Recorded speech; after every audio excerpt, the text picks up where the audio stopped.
The most powerful currency in human history is breaking, and the world's first digital asset just pierced straight through it. This isn't a prediction, this isn't speculation, this is happening right now, and most people have no idea what it really means. Bitcoin didn't just go up, it shattered the financial order we thought would last forever. Welcome back to the channel, and before we begin, smash that like button for the algorithm and subscribe so you don't miss the most important financial updates of your lifetime. Because today, we're diving into a shift so massive that future history books may describe it as the moment global money changed forever. The collision of two monetary worlds. For over 80 years, the US dollar sat at the throne of global economics, the untouchable king of money. It was the currency countries fought to protect the standard for trade, the settlement layer of global commerce, and the safety vault nations depended on during crisis. If a country needed oil, wheat, steel, semiconductors, weapons, or medicine, they needed US dollars. If a nation wanted to build savings, it bought US treasuries. If an economy wanted stability, it backed its currency indirectly with the dollar. The dollar wasn't just money, it was a global operating system. And then something unexpected happened. A cypherpunk invention, published in 2008 during a financial collapse, quietly began eating the dollar's territory, not with political power, not with military force, but with math, Bitcoin. A currency with no leaders, no headquarters, no printing press, no military, no borders, no CEO, no bailouts, no political agenda. Just code, consensus, and scarcity. At first, the world laughed. They mocked it, dismissed it, ridiculed it. Warren Buffett said it was rat poison. Jamie Dimon called it worthless. Economists compared it to tulips, Ponzi schemes, and internet madness.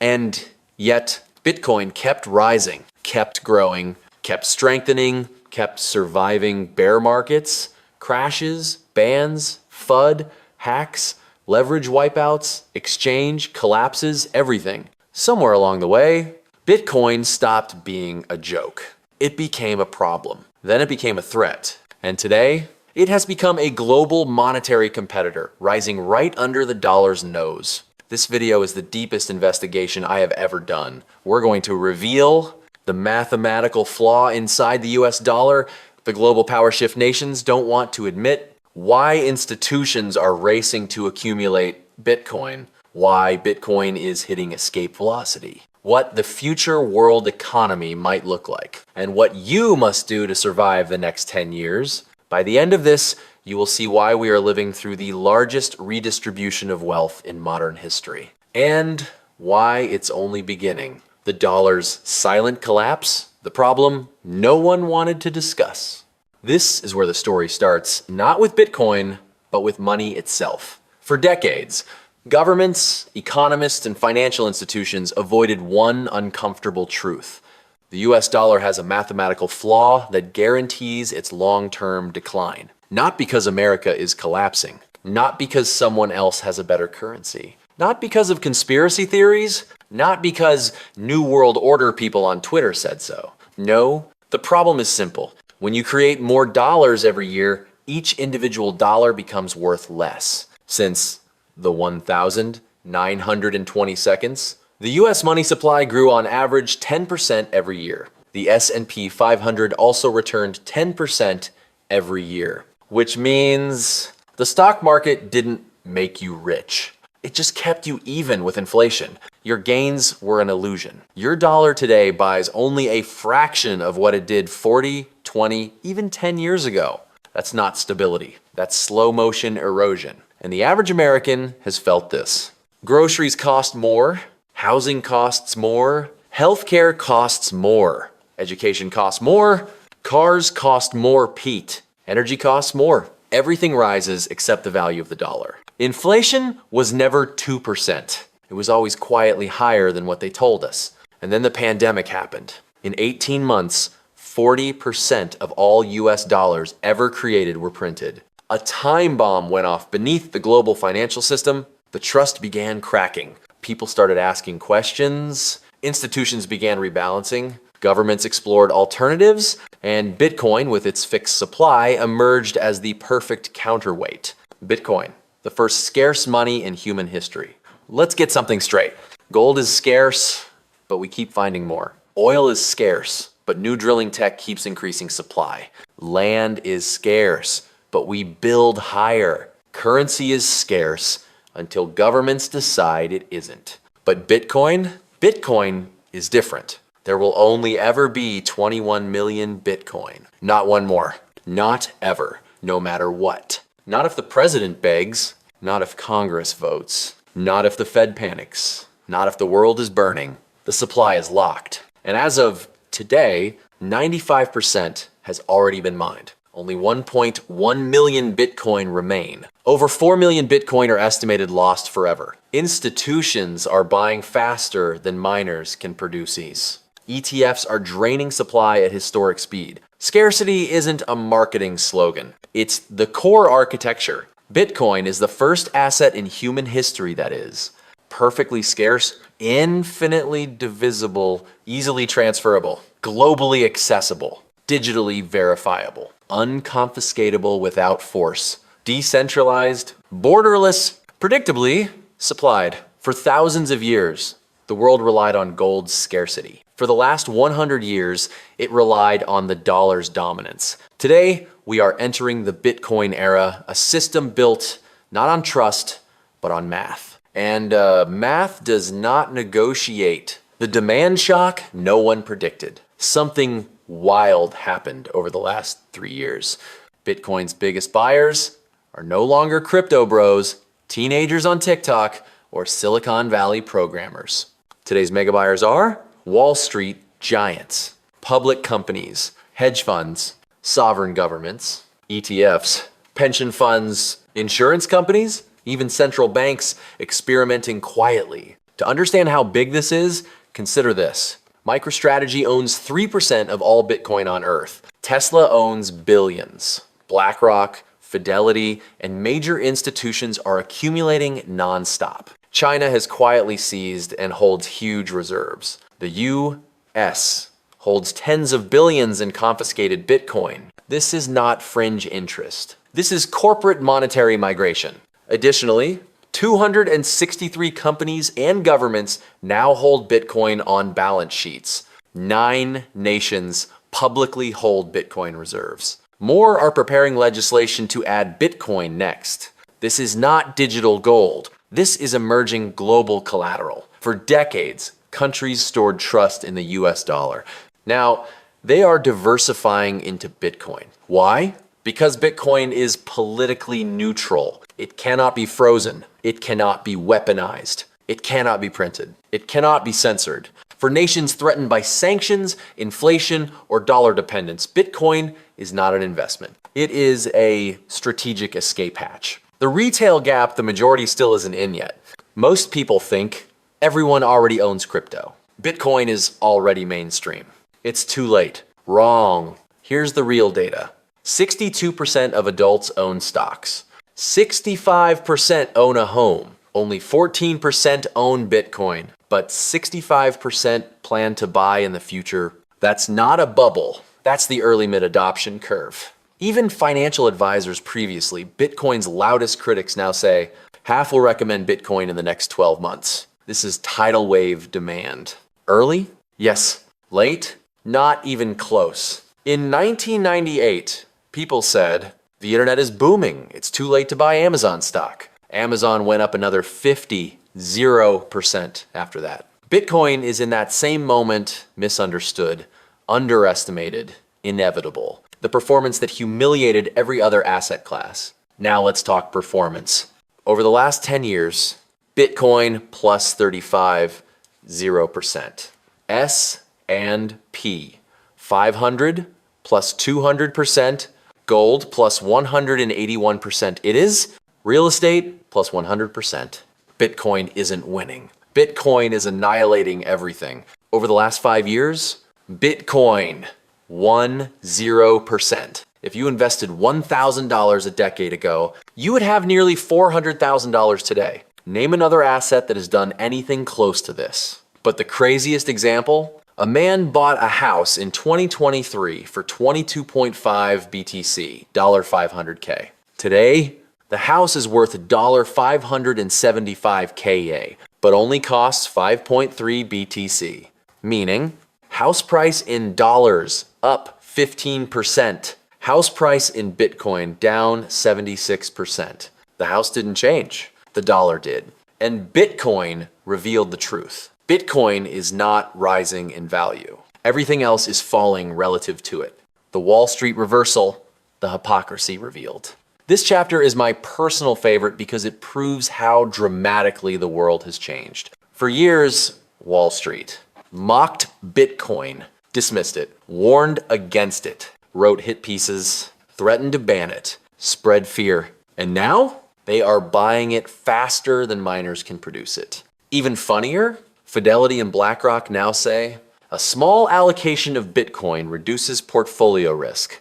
Let me repeat that. The same institutions calling Bitcoin dangerous now say it improves performance, reduces volatility, helps long-term returns, is suitable for most portfolios' time, can replace bonds well. Imagine hearing that in 2015. You'd think the world went insane. But that's what happens when reality slaps conventional wisdom in the face. Bitcoin didn't need Wall Street. Wall Street needed Bitcoin. The dangers, the risks, and the traps. Now that we've covered the upside, let's talk about risk. Bitcoin is not a guaranteed staircase upward. It is a volatile, emotional roller coaster that has humbled millions.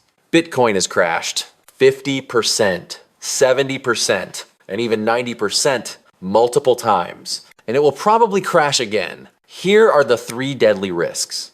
Risk has shown market correlation. Despite being uncorrelated, Bitcoin often behaves like a high volatility version of the NASDAQ. When the market panics, Bitcoin takes the biggest hit. If the economy slows, if rates rise, if liquidity dries up, Bitcoin bleeds. Be prepared. Risk #2 emotion. Most Bitcoin losses happen not because of Bitcoin, but because of people. Hope, greed, euphoria, FOMO, regret, panic, capitulation. The emotional cycle destroys investors. If you cannot control emotion, Bitcoin will control you. Risk #3, fast money thinking. Bitcoin rewards the patient, punishes the reckless, destroys gamblers, rewards long-term believers, people who got wealthy, bought consistently, held for years, ignored hype, ignored fear, focused on fundamentals prior.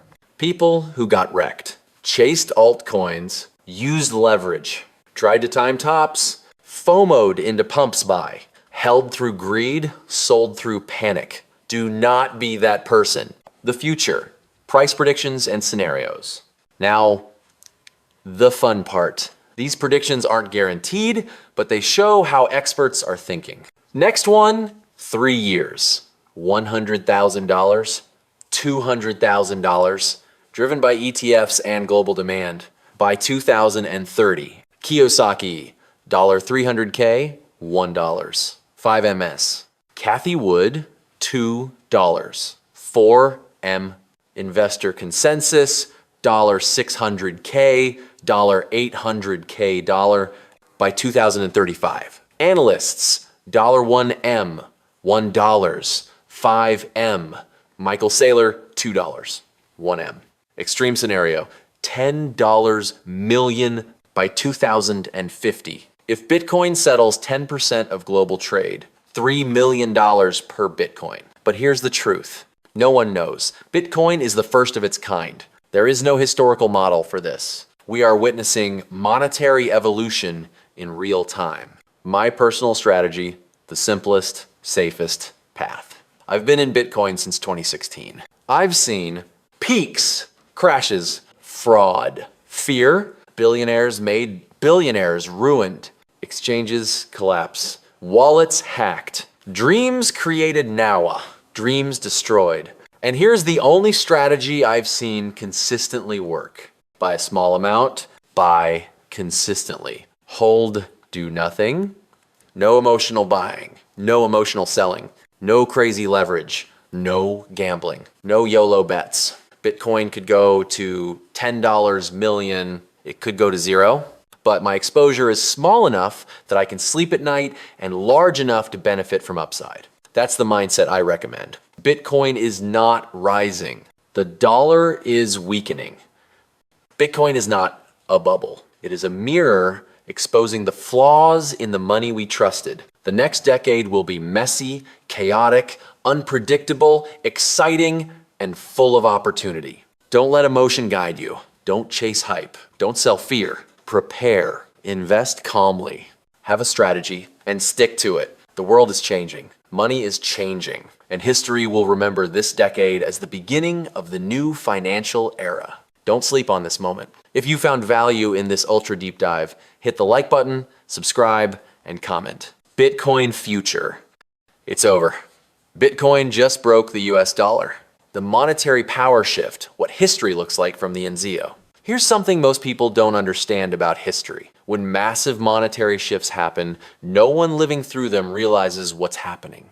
People didn't wake up one morning and say, the Roman Empire is collapsing today. They didn't announce, gold is replacing barter forever. They didn't predict, the British pound is losing its reserve status. Those realizations only come after the shift is complete. And right now, you are living inside one of those moments. Not watching it from a textbook, not hearing about it in a documentary, but standing directly in the blast radius. The global financial system is changing quietly, structurally, and irreversibly.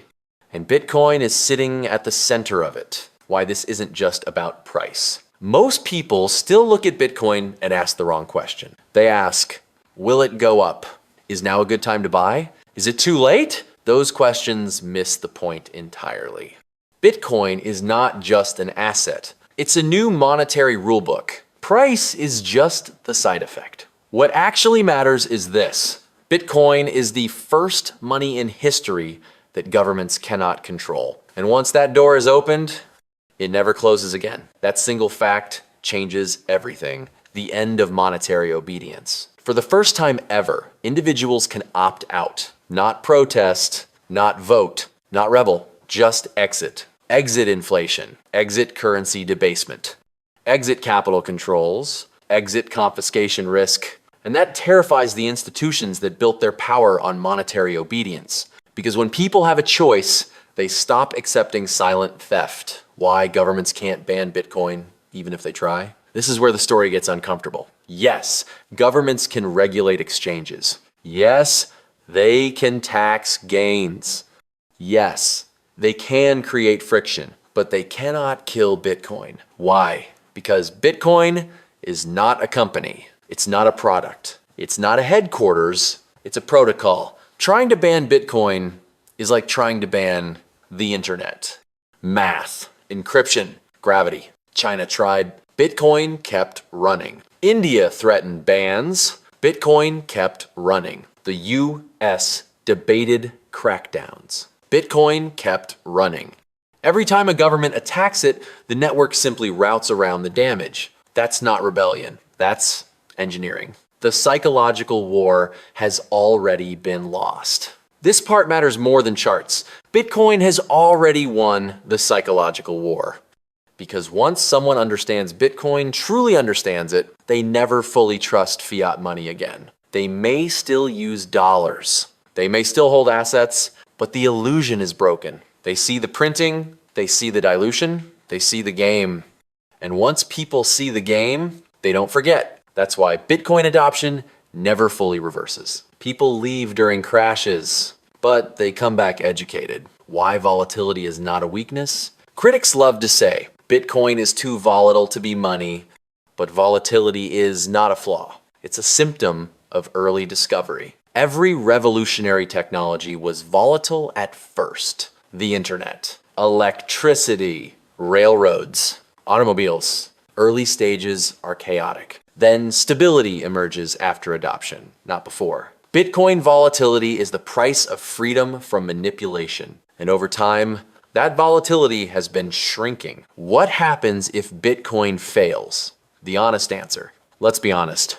Bitcoin could fail. Not likely, but possible. And if it does, the world goes right back to more money printing, more inflation, more debt, more control, more inequality. Bitcoin failing doesn't break the system. It simply reveals how broken the system already is. That's the irony. Bitcoin is not the risk. It's the audit. What happens if Bitcoin succeeds? Now flip the scenario. If Bitcoin succeeds even partially, the implications are enormous. Savings become protected again. Time regains value. Hard work stores energy across decades. Governments must compete for trust. Money becomes honest. Inflation becomes visible. That would be the biggest shift in economic morality in centuries. Why the next decade will be violently transitional. Make no mistake, the transition will not be smooth. There will be crashes, panics, bubbles, political backlash, media attacks, regulatory chaos. Every major shift looks ugly in real time. But underneath the noise, the system is rewiring itself, and Bitcoin is being woven into the foundation. The real question you should be asking, the question is no longer, is Bitcoin real? The world has already answered that. The real question is, where do you stand when the transition is complete? Holding only depreciating currency? Or holding exposure to the new system? Because neutrality is an illusion, doing nothing is still a position. Final message, the part most people skip. Let me say this clearly. You do not need to be rich. You do not need to be early. You do not need to bet your future. You just need to be aware.